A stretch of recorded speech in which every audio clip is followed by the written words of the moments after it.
At the dinner table, my son reduced me to a piece of furniture. "She's basically just storage," he said, and they laughed. But while they slept, I emptied the house of everything that remembered me.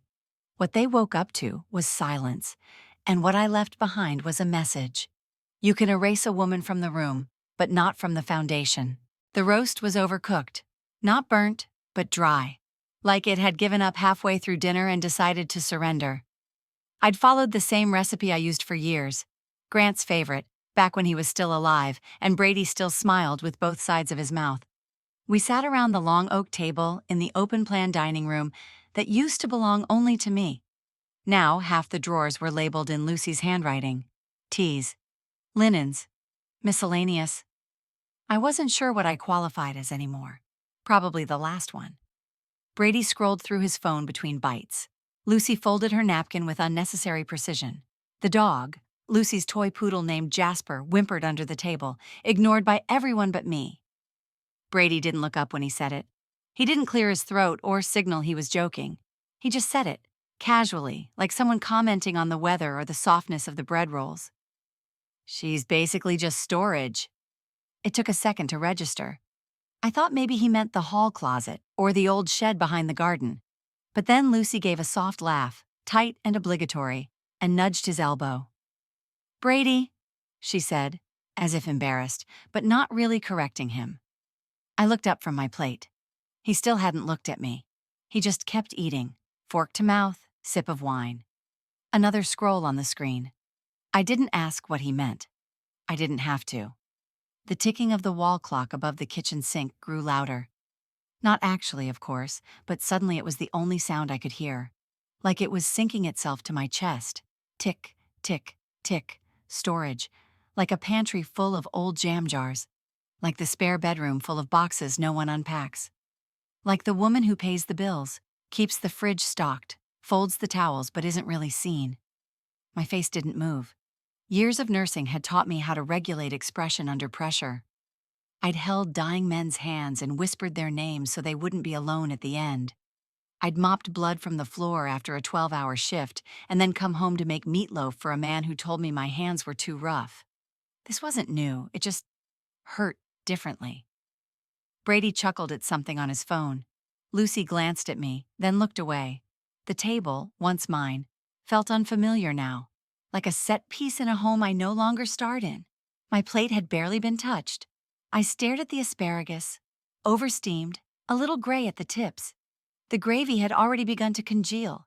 I thought of last month when Brady told a joke at my expense at Lucy's birthday dinner, about how I always forget where I put things. "She's sweet, but her memory's like a sieve," he'd said. Everyone laughed. I had too.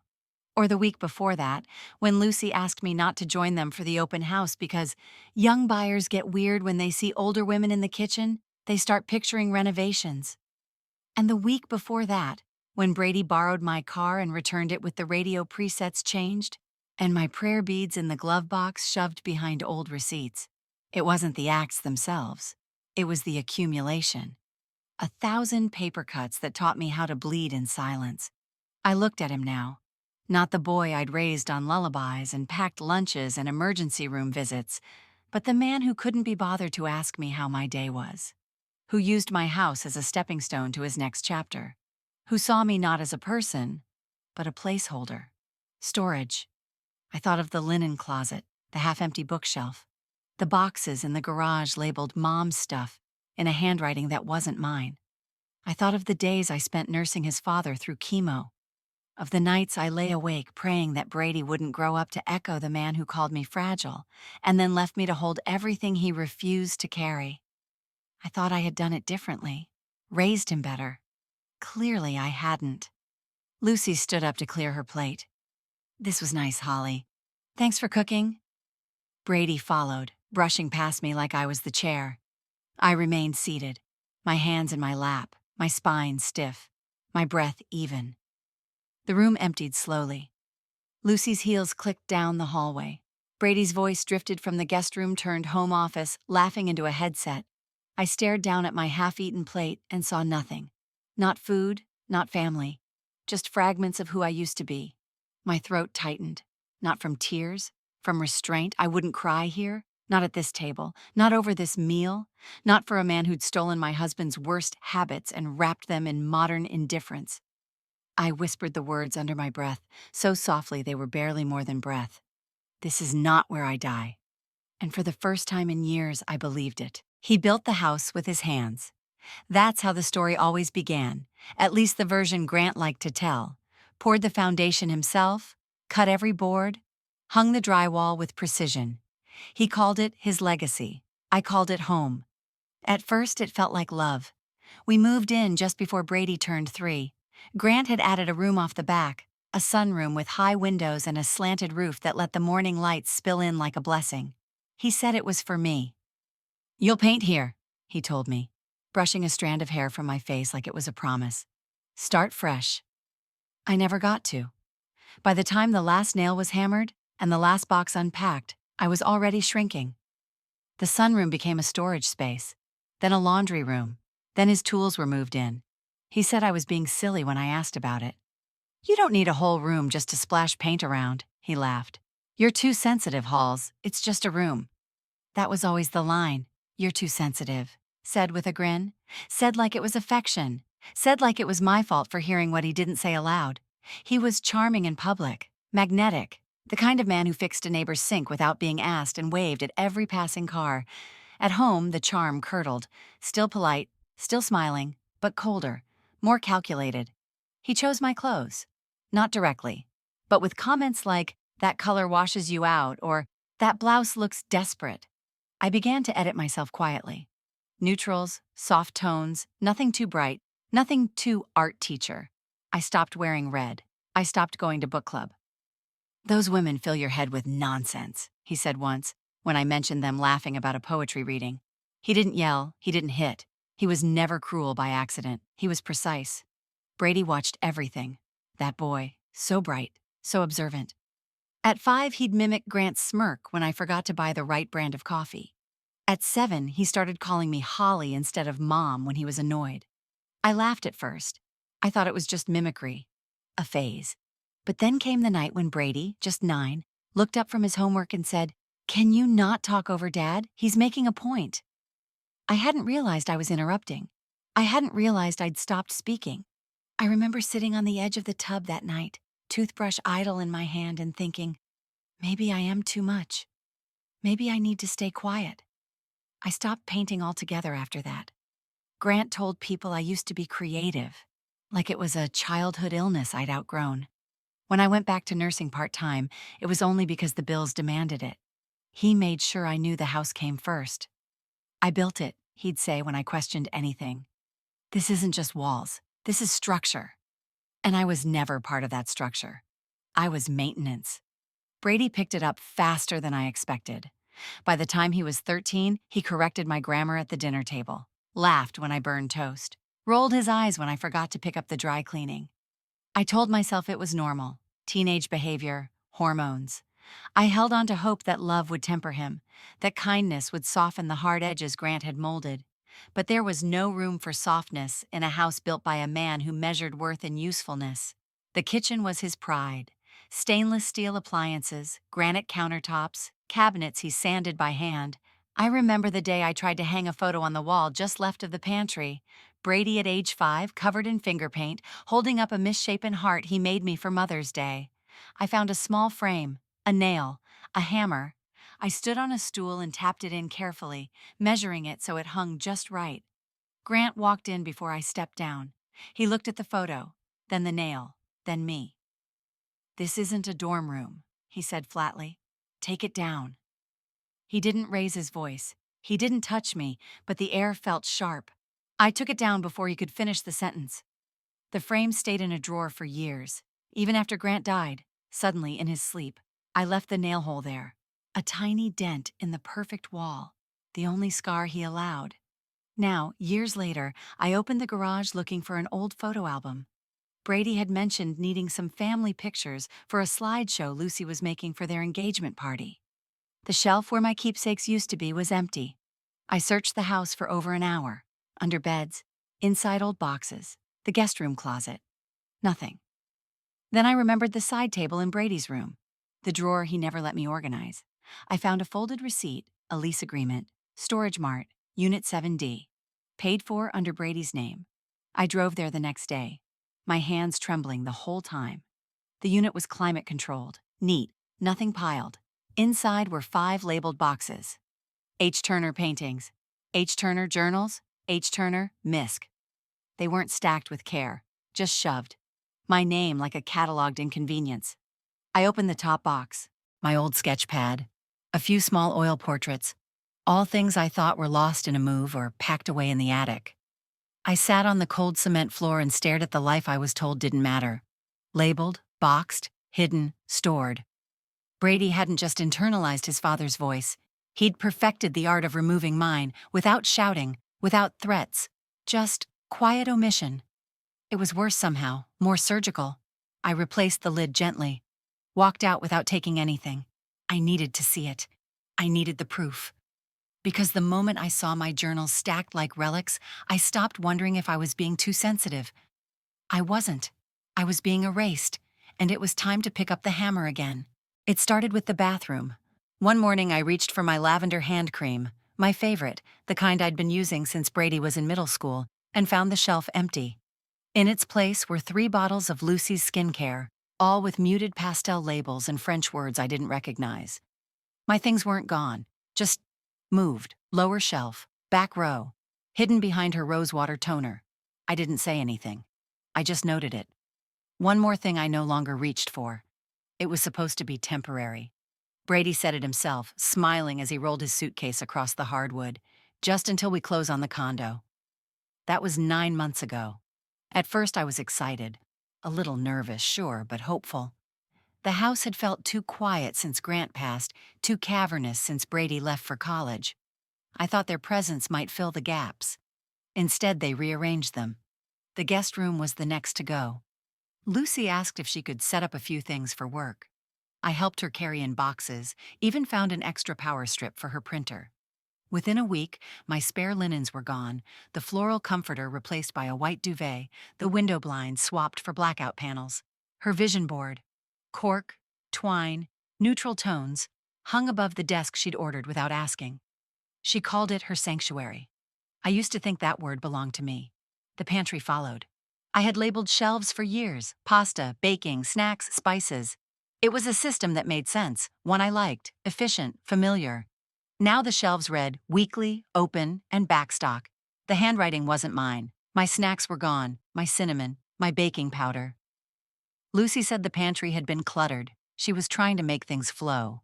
Then came the linen closet, the garage, the hall table. Each room slowly stopped looking like it remembered me.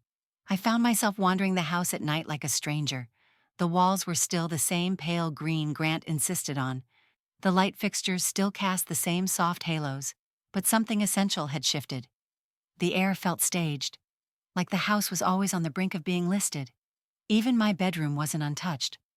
Lucy asked once, sweetly as always, if I'd consider switching out the bedspread for something less warm-toned. She said it clashed with the rest of the house's palette. Brady laughed.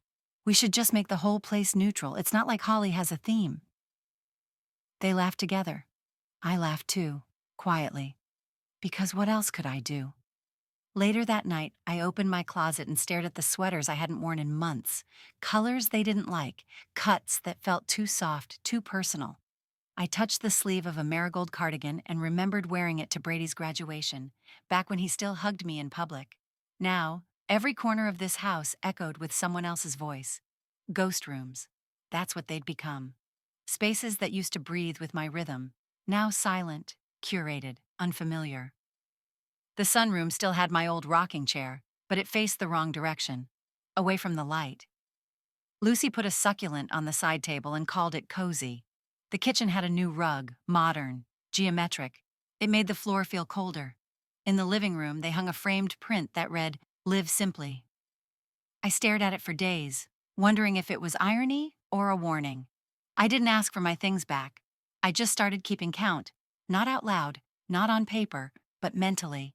An inventory of my erasure. The honey jar replaced with agave. The teapot swapped for a French press, my gardening gloves now in a bin marked donate. My name wasn't on anything. Not the labels, not the mail, not the conversation. Brady once called me the quiet backbone of the household in a toast at Thanksgiving. Everyone clapped. I smiled. Now I understood what he meant. Backbones hold weight, but they're never seen. I hadn't spoken to Diane in 9 years. Not since Grant's funeral, when she showed up late and left early, hugging me stiffly and avoiding Brady's eyes. Before that, we'd gone a decade on and off with silence and sharp edges between us, both too proud and too broken to close the distance. But that night, after walking through my own house like a stranger, I called her. The number was still saved in my phone. I hadn't deleted it, just ignored it.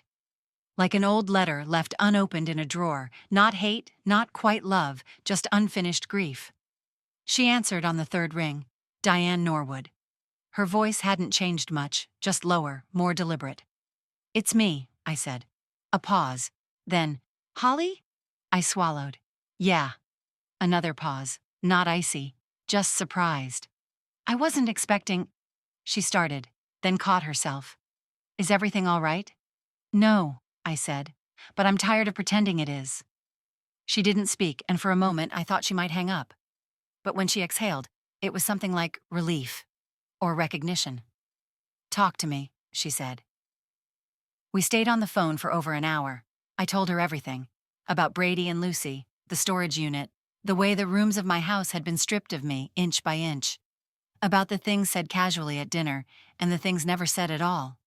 She listened, not like a sister even, like a therapist, patient, focused. At one point I apologized for not calling sooner. She stopped me. "You called when you were ready." There was a long pause, then she said it, soft but sharp. "That house didn't eat you, Holly, Brady did. He swallowed the last piece of you and called it help." I flinched. Not because she was wrong, but because she wasn't. "You don't know him," I said reflexively. "I know the man who raised him," she replied. That shut me up.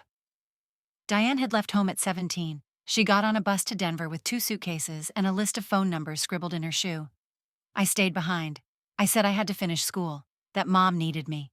She saw it differently. "You stayed to be useful," she said, her voice low now. "You always thought love came with labor." "That's how we were raised," I said. "No," she corrected. "That's what we survived." She told me she'd become a therapist after years of temp jobs and nights spent on friends' couches. Said it took her decades to stop mistaking control for protection. That every relationship she'd had until her 30s was a variation of our father. "Do you remember what he used to call Mom?" she asked. I did, but I didn't want to say it. Diane said it for me. Storage. I felt the blood drain from my face. "That's where Brady learned it," she continued. "Not just from Grant. From the echoes. From the inheritance." I stood in the kitchen, the phone pressed to my ear, staring at the cabinet where Lucy's white bowls sat where my blue ones used to be. "How do I fix it?" I asked.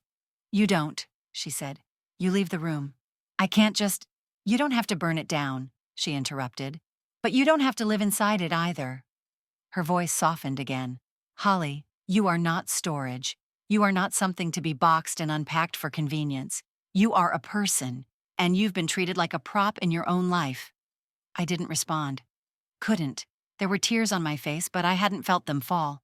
We talked a little longer, about neutral things. Weather in Colorado, her garden, the stray cat she'd adopted. She asked if I was eating, if I was sleeping. Then she said, "Call me again. You don't have to do this alone anymore." I promised I would. After we hung up, I sat in the living room in the dark for a long time. Eventually, I stood and walked to the hall closet where we kept the old photo albums. Lucy had reorganized them, put them in plastic bins labeled Memories. I opened the one marked Turner Family, early. I flipped through the pages, Brady's first steps, his 5th birthday, Grant in a fishing vest, Lucy in a Halloween costume, page after page, neatly arranged. But I wasn't in them, not once. There were no photos of me holding Brady. No shots of Christmas morning where I wore the red scarf he gave me in 2nd grade. No family trips with me smiling from behind the camera. I checked again. Every photo I remembered had been cropped or replaced. Some pages had new corners, faint marks where something had been peeled away. My stomach turned. I flipped to the back where I knew an envelope of unused prints had been stored. It was gone. I closed the album. Lucy had gone through them. She had removed me, not just from rooms, from history. I returned the album to the bin, slowly, deliberately. Then I sat on the couch, my hands still, my breathing shallow. There would be no fixing this, but maybe, just maybe, there could still be freedom. And maybe that began with accepting that absence can be louder than presence. I started the journal the day after the photo album. It was a plain, spiral-bound notebook I found in the bottom drawer of the hall table, one of the few drawers Lucy hadn't reorganized. The cover was bent, the pages lined and yellowing slightly. I wrote on the first page in blue ink, block letters, "What's mine?" Then I sat in the silence and waited for something to come. It did. Slowly. The quilt in the upstairs linen closet, the one I made when Brady was in 3rd grade, out of his old t-shirts and denim scraps from Grant's work jeans. It had a loose seam on one corner, and Lucy called it too sentimental the last time I brought it out for guests. The locket my mother gave me when I turned 18. A tiny thing, tarnished, tucked in the back of my jewelry box. I hadn't worn it in years, but I used to sleep with it under my pillow when I was pregnant with Brady. The recipe card for my lemon cake. My handwriting, smudged with butter. Folded 4 times and kept in a tin, Lucy moved to the top shelf after organizing the kitchen. The battered ceramic mug from my first nursing job. The one with the chipped handle I still used when no one was looking. One by one, I listed them. I didn't explain why. I just wrote. Night became my ally. While they slept, Brady's soft snore drifting from the guest room, Lucy's breathing barely audible through the walls, I moved quietly. I walked the house with my phone, snapping pictures. The stained glass suncatcher still hanging in the guest bathroom window. The drawer in the laundry room with my favorite dryer sheets. The paperback novel wedged behind a stack of self-help books Lucy displayed on the living room shelf like trophies. I took photos like they were crime scene evidence. I wasn't planning a case, not yet, but I wanted the record. I needed proof that I had existed here, that the house had once been filled with my breath, my laughter, my soft humming on Sunday mornings. Some nights I stood in the hallway with my journal, staring at the door frames, remembering the height marks Grant had painted over during one of his renovation kicks. "You don't want people thinking we live like a scrapbook," he'd said. I wrote that down too. There was grief, yes, but beneath it, something else had started to rise. Anger, maybe, or something harder to define. A quiet thrum of enough. I started testing the edges of my invisibility. The first thing I moved was the mug. I tucked it into the trunk of my car, beneath a folded blanket and an umbrella. No one noticed.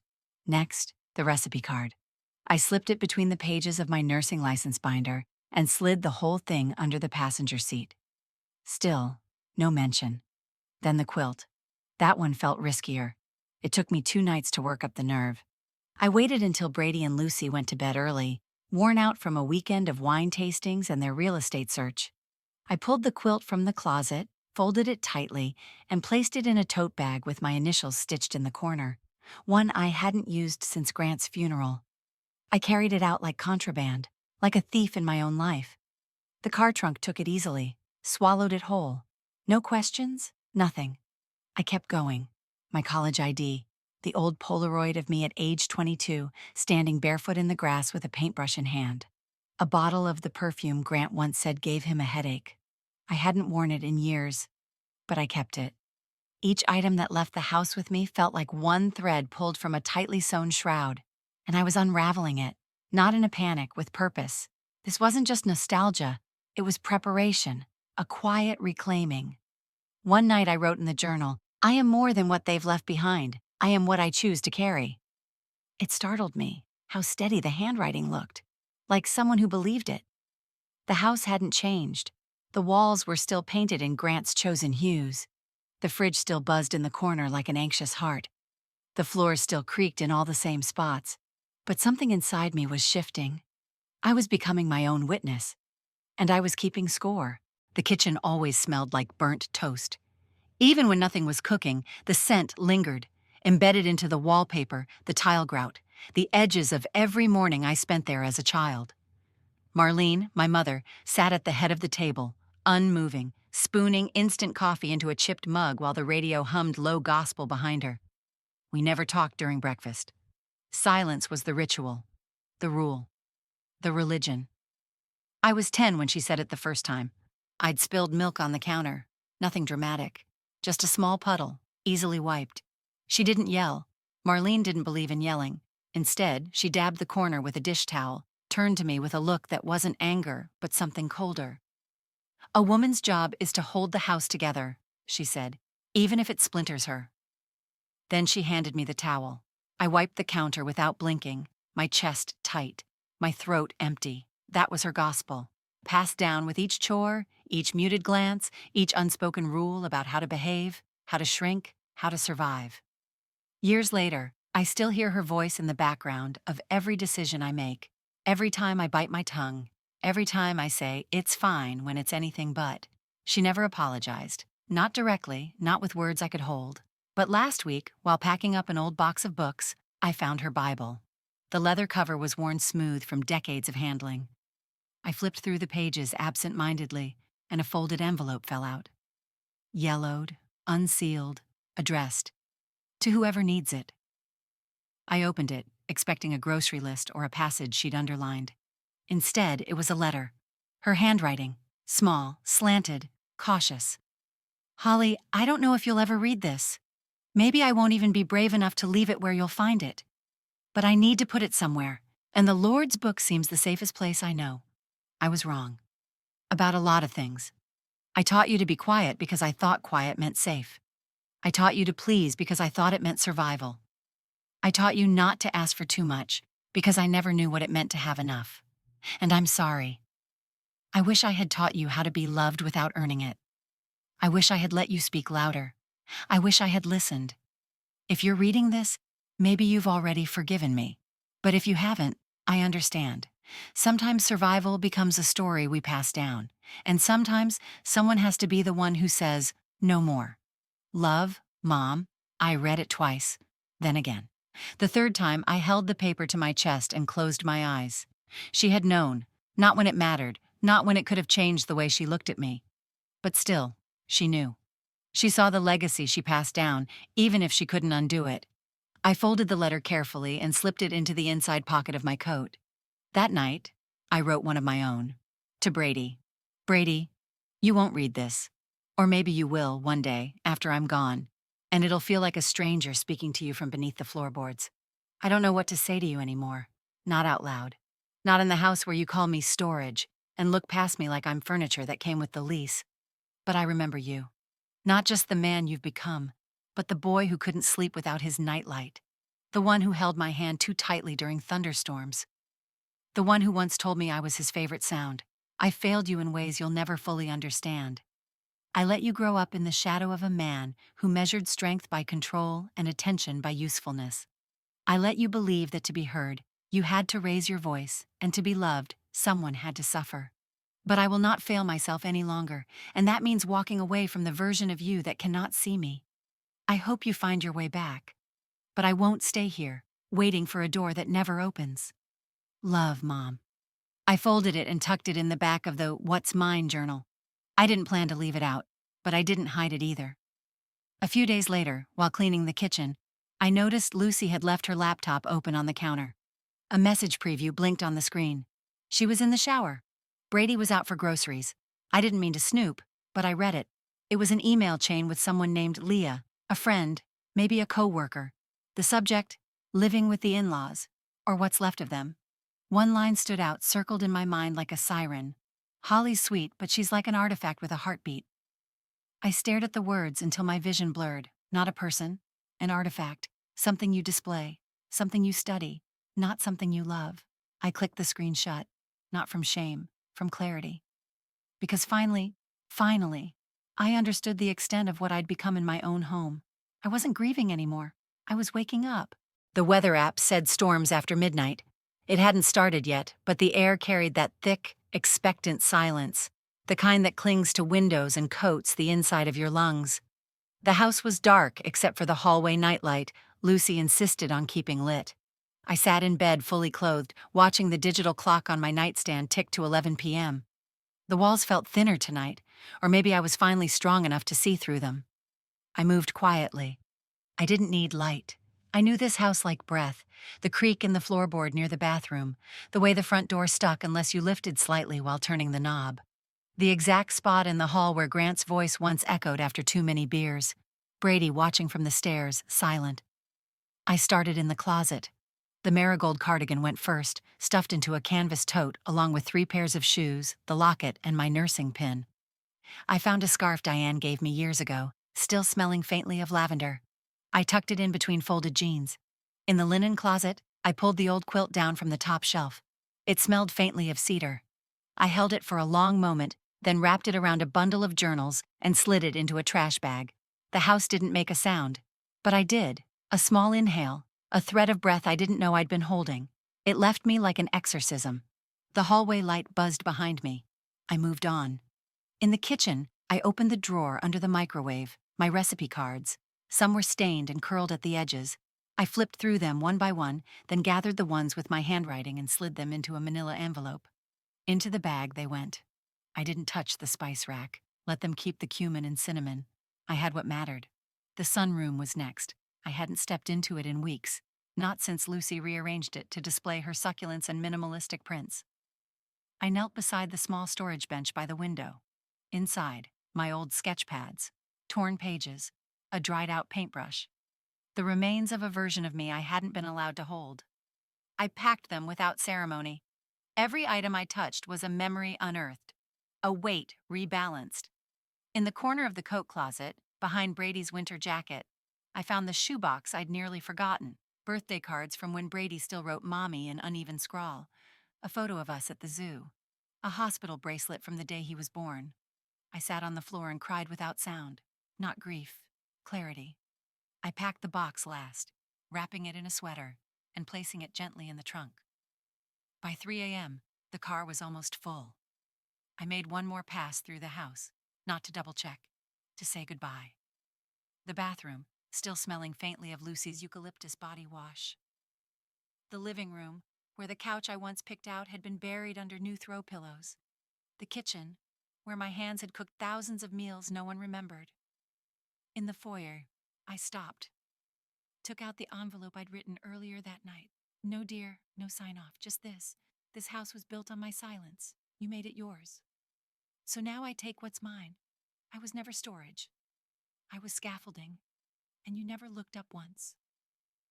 I left it on the dining room table. The same table where Brady once said I was basically just storage. Then I walked outside, keys in hand. The storm hadn't come yet, but the wind had picked up, brushing against my coat like a quiet applause. I opened the car door, took one last look at the house, and drove into the dark before the storm could break. The motel was the kind of place where the O in the neon sign blinked in and out like it couldn't decide if it belonged. It sat low against the edge of a gray lake, tucked behind an abandoned bait shop and a rusted vending machine that offered stale chips and expired soda. The carpet smelled like cigarette smoke and mildew. The walls were the color of wet plaster, and the bathroom fan never turned off. It was perfect. I chose it for its anonymity. Nobody knew my name at the front desk. The man who handed me the room key didn't ask questions. I paid cash. No luggage, just a duffel and the weight of a house I'd finally left behind. The mirror above the dresser was cracked in the corner. A spider web of silver veins distorted the top right edge, making my reflection ripple like a dropped stone. I stood there longer than I meant to. Not admiring, not critiquing. Just looking. I couldn't tell if I looked free or broken. There was something in my face I didn't recognize. Not sadness, not strength. Something softer, raw. I turned away before I could name it. That night, I opened my notebook. Not the What's Mine journal, a new one with clean pages and no label. I wrote, "My name is Holly Turner, not Mom, not Mrs. Grant Turner, not storage, just Holly." The words felt dangerous, sacred. I wrote until my hand cramped. No lists this time, just fragments. The feel of lake water between my toes as a child. The smell of library books. The exact shape of Diane's laugh. How I used to imagine writing a novel, one that started on a bus and ended at the edge of the sea. I didn't write about Brady. Not yet. Instead, I ordered food. Not the balanced meals Lucy used to praise. Not the protein-heavy, flavorless bowls Brady preferred. A cheeseburger, onion rings, a chocolate milkshake. I ate in bed, legs curled under me, grease staining the paper napkins. I watched an old black and white movie I used to love, The one Grant called too slow, and Brady rolled his eyes at. I laughed at the same lines I had memorized in college, quoted them out loud to an empty room. In the morning, I walked to the gas station and bought cheap colored pencils, a pack of gum, and a burner phone. Back in the room, I began sketching on the motel's stationery. Not people, not anything finished, just lines, shapes, fragments of something trying to emerge. By noon, the window was taped with half-finished sketches. Sunlight filtered through the cheap blinds, cutting through pencil shading like confession. That afternoon, I texted Diane. "I think I'm alive." She replied 5 minutes later, "I know, you sound like it." I sat on the bed and let the tears fall. Not from sadness, but because my body had grown too small to hold all this newness. I didn't miss the house. I didn't miss the silence. I didn't even miss the version of me who needed permission to breathe. Then the voicemail came. The burner phone buzzed just after sunset. Unknown number. I hesitated, then played the message. Brady's voice, panicked, fast, not broken, furious. "Mom, what the hell? You had no right to touch our stuff. Lucy's in tears. You took things that weren't yours. You just left. No warning, no explanation. What kind of stunt is this? I need you to call me back. We need to figure this out. You don't get to just disappear." He hung up before saying goodbye. I listened to it twice, then deleted it. The phone buzzed again. Another voicemail. Another demand. No apology, no remorse. Only outrage that I had moved without asking permission. I stared at the cracked mirror again. He still didn't see it. That nothing in that house, none of the walls, the rules, the arrangement was ever mine. But I was. And now finally, I belonged to myself. I found them by accident. A flyer taped crookedly to the window of the laundromat. Women's Circle. Table 7. Wednesdays, 6 p.m. Lakeside Diner. Come tired. Come real. I stared at it for a long time, laundry half done, suds fogging the glass behind me. I didn't know what I expected, maybe a Bible study, maybe a knitting group, maybe something too precious or too polite. But something about the last line stuck to me like lint. Come tired. Come real. So I went. The diner sat off Route 12, flanked by a bait shop and an aging ice cream parlor. Inside, the booths were vinyl red, the air smelled like coffee and grilled onions, and the waitress refilled your cup before you asked. Table 7 was in the back, beneath a faded painting of a sailboat. 6 women were already seated, coffee mugs in hand, plates half full of pie. No introductions, no speeches. Just a smile from the one closest to the aisle, a woman with cropped white hair, bright blue nails, and a t-shirt that read, "Unapologetic since 1965. "Grab a seat," she said. We were just getting to the good part. I sat. They talked like they'd known each other for decades, trading stories with shorthand and laughter, but always leaving room for someone to enter mid-thought. Elaine, the one with the blue nails, had been a florist. "I once arranged a wedding bouquet for a man who called his bride sugar tits during the consult," she said, sipping her coffee. "Charged him double, and left a cactus in the center." The women cackled. Even I smiled. Across from me, a soft-spoken woman named Carol talked about escaping a husband who tracked her grocery receipts. Next to her, May, tall, stern, sharp, spoke about losing her pension to a man who convinced her love didn't need boundaries. They passed sugar and salt, shared bites of pie, and swapped wounds like recipes. Elaine leaned forward, eyes bright. I burned my wedding dress in a Weber grill. Felt like a baptism. Laughter again, but the kind that heals. Someone turned to me. "How about you?" It wasn't an interrogation. It was an invitation. I hesitated. Then I said it, quiet even, but mine. "I left my house." They nodded gently. I swallowed. "My son." He and his fiancée moved in. Slowly the place stopped looking like it remembered me. They called me storage. May's brow furrowed. "People don't say that unless they've rehearsed it in their heads first." I nodded. It was like I was something they were waiting to clear out. "Were you scared?" Carol asked. "Yes," I said. "Terrified." "Then you did it right," Elaine said. They waited. No pressure, no pity. So I kept going. I told them about the journal, the inventory, the motel mirror, the voicemail, how I still felt like I might vanish if I stopped moving. The diner quieted around us. Plates clinked. Coffee hissed. But at table 7, It was holy silence. When I finished, no one clapped. No one said, "How brave." Elaine reached across the table, took my hand. "You made space for yourself," she said, voice low. "That's holy." Something broke inside me then, not in pain, in release. Tears came, no drama, just soft, steady truth, and they didn't rush me. They just held space, and for the first time in years, I didn't feel like furniture. I felt seen. The box came on a Thursday. No knock, no doorbell. Just the quiet thud of something left on the motel's faded welcome mat. I found it after coming back from a walk along the lake. Small, square, wrapped in plain brown paper with no return address. I stared at it for a long time before touching it. No markings, no postage. Someone had driven it here. The paper was taped carefully, no handwriting, no label. Inside, a black key ring with 3 identical brass keys and a folded piece of stationery. The kind you get from an office supply store. Thick, off-white, no logo. The note read, "You forgot this part of you." No signature, no explanation. Just that. I turned the keys over in my hand. Familiar, though I couldn't place how. I stared at the note again. The handwriting was steady, all caps, clean. I drove out of town, following nothing but instinct. The storage mart sat just off the highway. Blue units lined in 2 rows, gravel lot half filled, one overhead light flickering. I pulled into space 7.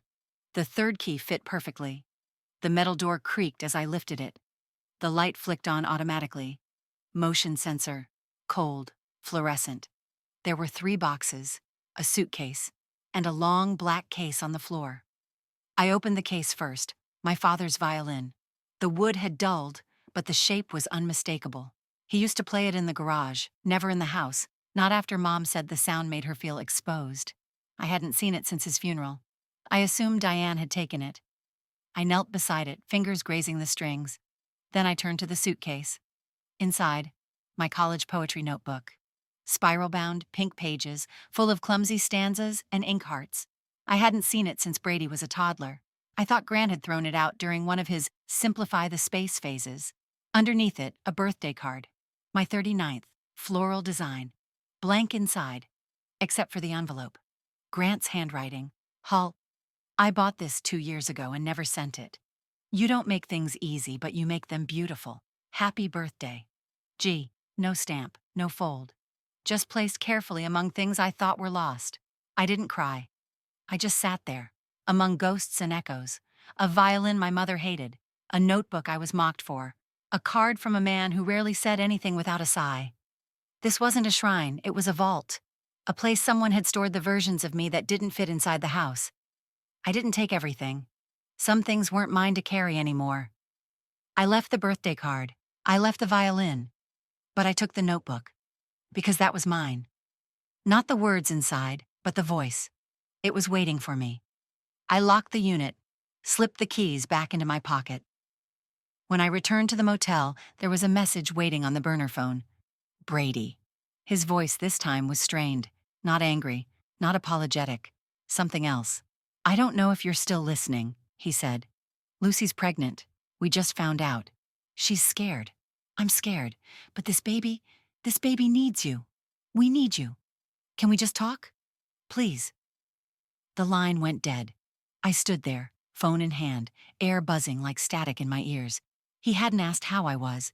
He hadn't said he missed me. He said he needed me, for the baby's sake, not for mine. And still, a part of me flinched. Old muscle memory. The reflex to return, to fix, to soften. But I didn't move, not yet. Because this time, I wasn't coming back to be furniture in someone else's house. This time, I got to choose what parts of me were worth keeping. The cottage sat at the edge of town like it had been waiting for someone to see it clearly. Peeling white paint, a leaning porch, window shutters that hung askew like tired eyelids. The mailbox was rusted shut, and the doorbell didn't work. But when I stepped onto the creaking wood of the porch, I felt something shift inside me. Not fear, not even hope, just recognition. This, I thought, is a place that doesn't need me to disappear. I bought it with the small savings I'd stashed away over the years. Birthday checks, nursing bonuses, leftover holiday money I never spent on myself. It wasn't much, but it was enough to start over. 2 towns away, close enough that Diane could visit on weekends, far enough that no one would drop by without knocking. The first thing I did was repaint the front door. It had been the same cracked brown since the 70s. I stripped the paint down to bare wood, sanded it smooth, and coated it in a shade called reclaimed blue. It reminded me of lake water and sky, of something both calm and alive. I took my time with the trim. No one rushed me. No one stood over my shoulder offering suggestions or commenting on the brushstrokes. When it dried, I stepped back and smiled. It didn't have to be perfect. It had to be mine. I fixed the porch next, replaced the warped boards, painted the railing. I hung a wind chime, a gift from Diane, and let it sing whenever the breeze passed through. I patched a leak in the roof with Eleanor's help over a long weekend, both of us laughing like teenagers when we nearly slid off the shingles. Inside, the house was small, 2 bedrooms, 1 bath. The kitchen was outdated, but the stove worked, and the cupboards creaked in a familiar, comforting way. The back room had the best light. I turned it into a studio. I started teaching again. Art classes once a week in the library's community room. Women over 40. Some divorced, some widowed. Some just tired of being told they weren't allowed to make messes anymore. We painted with our hands sometimes. Charcoal, pastels, watercolors. Permission is the first layer, I told them. They understood. One night after class, a woman named Jeanette, 62, newly retired, hugged me and said, "I thought I was done becoming, but maybe I was just paused." I went home with paint still under my nails. That night, I got a voicemail. Brady. I didn't recognize the number at first. He'd called from Lucy's phone. His voice was clipped.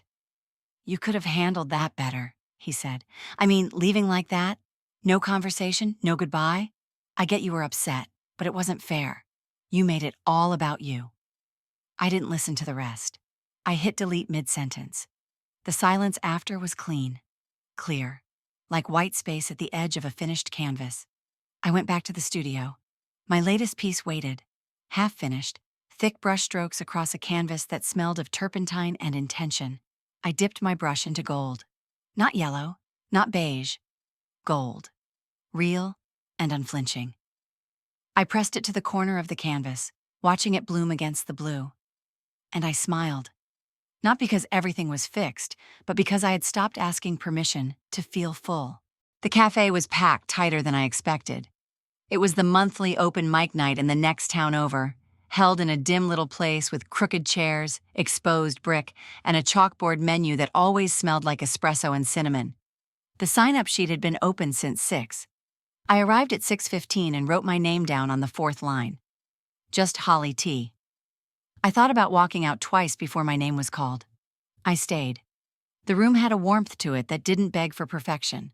A worn mic stand, a speaker with a soft buzz, an audience that clapped for everything, even the shaky voices and half-rhymed stanzas. I sat near the back, holding my poem like it might try to escape. Diane was in the front row.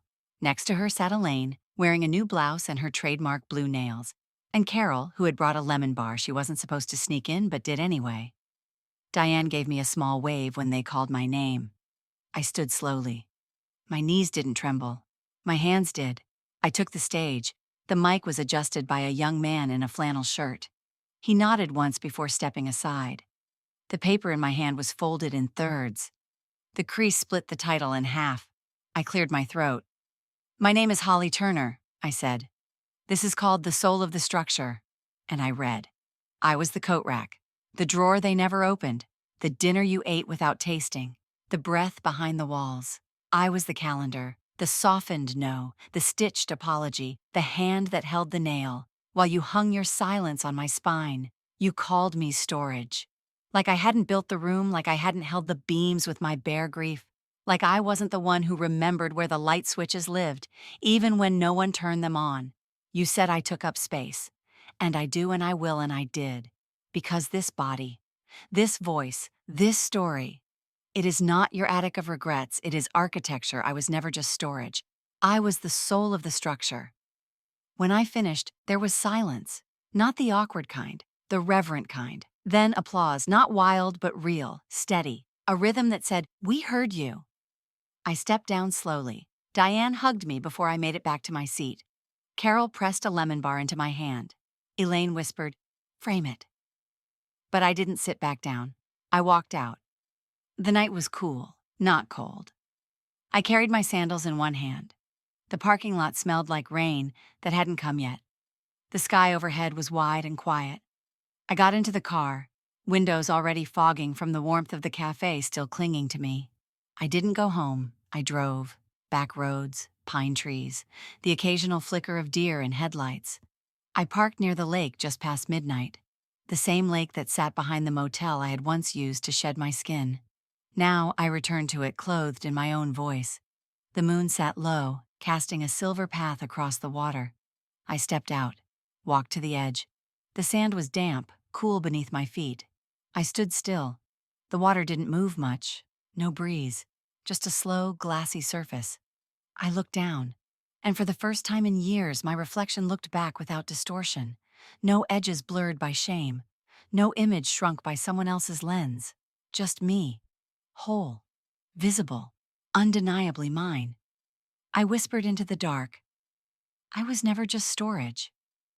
And the lake, quiet and certain, held the truth without needing to echo it back. If this story stirred something in you, if you've ever been called too much or made to feel like furniture in your own life, then you already know. Silence can be inherited, but so can courage. Stick with us. We tell the stories people whisper in motel mirrors and shout on stages they build themselves, because healing isn't quiet, and neither are we.